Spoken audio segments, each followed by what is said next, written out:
Keith.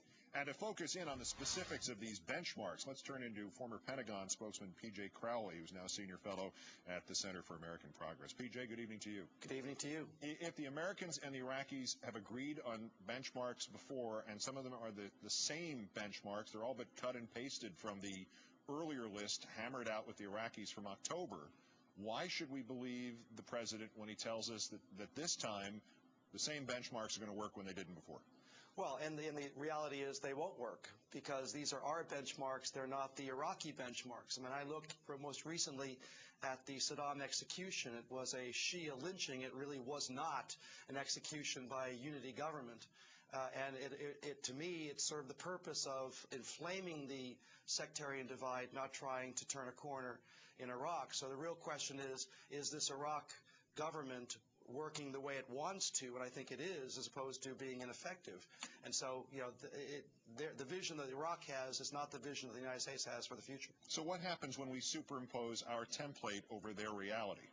Again. Well, yeah, the answer is we're going to add 20,000 troops into a civil war.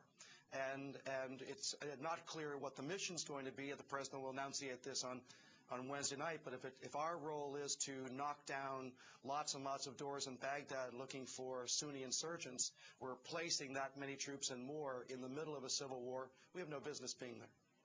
These apparently would not be 20,000 fresh troops flown into Iraq, because there aren't 20,000 fresh troops to be flown into Iraq, but instead brigades that are already there, which would have their terms extended, and ones already scheduled to depart, which would be sent even earlier to the scene.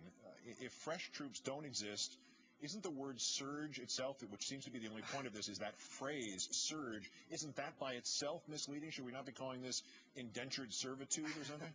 Well, I think we should be calling it an overlap. We've done it before. We can do it this time.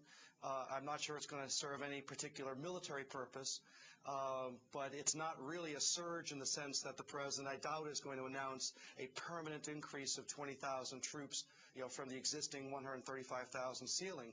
He's going to accelerate the deployment of some troops. He's going to hold those that are already in Iraq a little bit longer. That's an overlap. We've done that around elections and key turning points in the past, but this is really not a surge. It's not exactly what the neocons had been pressing him to do.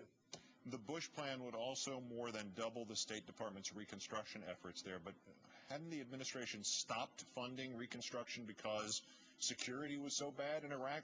Why would security even worse than it was before? Why would this be the acceptable time to start the construction again? Well, I mean, this is a great strategy. It was a great strategy 4 years ago. It was a great strategy 3 years ago.